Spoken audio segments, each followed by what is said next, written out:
నీ జీవితంలో అతిపెద్ద రిస్క్ ఏంటో తెలుసా? ఏ రిస్క్ తీసుకోకుండా ఉండడమే అతిపెద్ద రిస్క్. నువ్వు వెనకడుగు వేసేవాడివి కాదు, వెళ్తే ముందుకే వెళ్తావు. టాప్ మోస్ట్ సక్సెస్ఫుల్ పర్సన్ 100 మంది పేర్లు రాసి తీసుకురండి. ప్రతి ఒక్క వ్యక్తి కూడా గ్రౌండ్ లెవెల్ నుంచే పైకి వచ్చాడు. నా కెపాసిటీ ఇంతే అని నువ్వు అనుకోవడం తప్పు. మీ పేరెంట్స్ చదువుకోని వాళ్ళే అయ్యి ఉండొచ్చు. అసలు మీకు పేరెంట్స్ లేరేమో ఇప్పుడు బతికి. మీరు చాలా పూర్ పొజిషన్లో ఉన్నారేమో, నిజంగా బలహీన పొజిషన్లో ఉన్నారేమో. Middle class, lower middle class, average middle class, higher middle class కూడా కాదు. అందుకే కంగ్రాచులేషన్. చెస్ గేమ్లో ఒక పెద్ద లెసన్ ఉంది మనకి.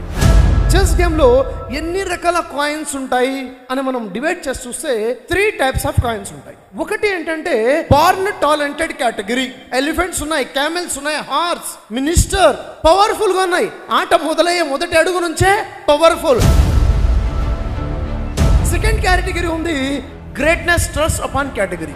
కింగ్. దాని బలాలు ఎలా ఉంటాయి? ఎటైనా దూసుకుని వెళ్ళిపోతుందా? అవసరం కూడా లేదు.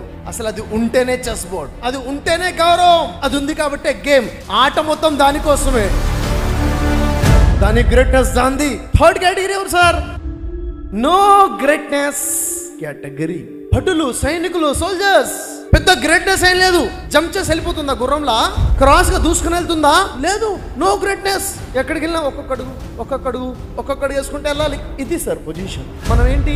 No greatness category. కోటీశ్వరులం పిల్లలం కాదు, ఐఏఎస్ ఐపీఎస్ ఆఫీసర్ల పిల్లలము కాదు, గవర్నమెంట్ ఎంప్లాయీస్ పిల్లలు కాదు. ఏదో అలా అలా అలా జీవితం గడుపుతున్నాం. అందుకే కంగ్రాచులేషన్స్.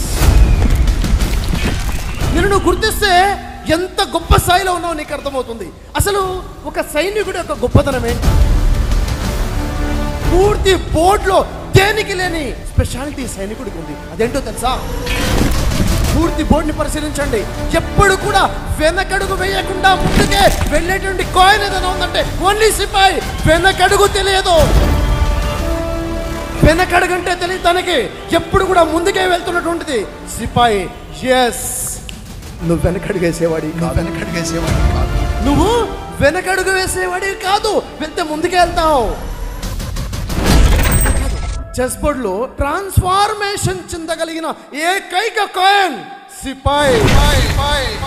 సిపాయి కనుక తనకున్న పొజిషన్ నుంచి ఒక 6 అడుగులు ముందు కనుక వెయ్యగలిగితే అది ఏనుగు దగ్గరికి వెళ్తే, ఏనుగు ప్లేస్ లోకి వెళ్తే ఏనుగైపోతుంది. ఒంటె ప్లేస్ లోకి వెళ్తే ఒంటె అయిపోతుంది. గుర్రం ప్లేస్ లోకి వెళ్తే గుర్రం అయిపోతుంది. మంత్రి ప్లేస్ లోకి వెళ్తే మంత్రి అయిపోతుంది. ఇలా ఇంకేదైనా అవ్వగలుగుతుందా? గొప్ప ట్రాన్స్ఫార్మేషన్ అవ్వగలిగిన శక్తి నీలో ఉంది. భారతదేశమే కాదు, ప్రపంచ చరిత్రను చూసుకోండి. టాప్ మోస్ట్ సక్సెస్ఫుల్ పర్సన్ 100 మంది పేర్లు రాసి తీసుకురండి. ప్రతి ఒక్క వ్యక్తి కూడా గ్రౌండ్ లెవెల్ నుంచే పైకి వచ్చాడు. కంఫర్ట్ జోన్ లో ఉండాలి అనుకుంటున్నాడు ఈ మానవుడు. కంఫర్ట్ జోన్ ని దాటి బయటికి రావాలనుకోవట్లేదు. You should have to change your address. నీ ఆలోచన విధానం మారాలి. నీ మైండ్ సెట్ అనేది మారాలి. నీ అడ్రస్, నీ ఆలోచన విధానం మారాలి. 10,000 మందిలో 9,999 మంది జాబ్స్ చేస్తున్నారు. బిజినెస్ ఎందుకు చేయట్లేదు? బిజినెస్ అంటే రిస్క్ కదా. జాబ్ అంటే టైంకి శాలరీ వస్తుంది కదా. కంఫర్ట్ జోన్ నుంచి బయటకు ఎందుకు రాడో తెలుసా? కంఫర్ట్ జోన్ నుంచి బయటకు వస్తే పెయిన్ అనే జోన్ ఉంటుంది, ఫియర్ అనే జోన్ ఉంటుంది, రిస్క్ అనే జోన్ ఉంటుంది. ఈ రిస్క్, ఈ ఫియర్, ఈ పెయిన్ అనే జోన్ లోకి రావద్దని ఈ మానవుడు ఈ కంఫర్ట్ జోన్ లోనే ఉంటున్నాడు. ఎప్పుడైతే ఈ మానవుడు కంఫర్ట్ జోన్ ని వదిలి ఫియర్ జోన్, పెయిన్ఫుల్ జోన్ లోకి వస్తాడో, ఆ జోన్ ఎప్పుడైతే క్రాస్ చేసుకుని ముందుకెళ్తాడో, దట్ ఈస్ గ్రోత్ జోన్. అక్కడ ఉంది నీ success. So you should have to change your address. నీ జీవితంలో అతిపెద్ద రిస్క్ ఏంటో తెలుసా? ఏ రిస్క్ తీసుకోకుండా ఉండడమే అతిపెద్ద రిస్క్. నువ్వు ఏ రిస్క్ తీసుకోదలుచుకోవట్లేదా నీ లైఫ్ లో? అంటే చాలా పెద్ద రిస్క్ లో ఉన్నావు. అంత పెద్ద రిస్క్ తీసుకోబాకు. దేవుడి సహాయం నాకు కావాలి, నేను ఆపదలో దేవుడు నన్ను ఆదుకోవాలి అని నేను కోరుకుంటున్నాను. మరి దేవుడు నా ఆపదలో నన్ను ఆదుకోవాలంటే ఒకరు ఆపదలో ఉన్నప్పుడు వారిని నేను ఆదుకోవాలి కదా. నువ్వు ఒకరికి సహాయం చేస్తావా లేదా అన్నది నన్ను పుట్టించిన దేవుడు గమనిస్తూనే ఉన్నాడు. నువ్వు ఒకరికి మనస్ఫూర్తిగా సహాయం చేసావా, దేవుడు నీకు ప్రత్యేకంగా సహాయం చేస్తాడు. ఒక వ్యక్తి మరో వ్యక్తిని ప్రేమించే సమాజం కావాలి. ప్రేమించాల్సినటువంటి మనుషుల్ని వాడుకోవడం మానేయాలి. వాడుకోవాల్సిన వస్తువుని ప్రేమించడం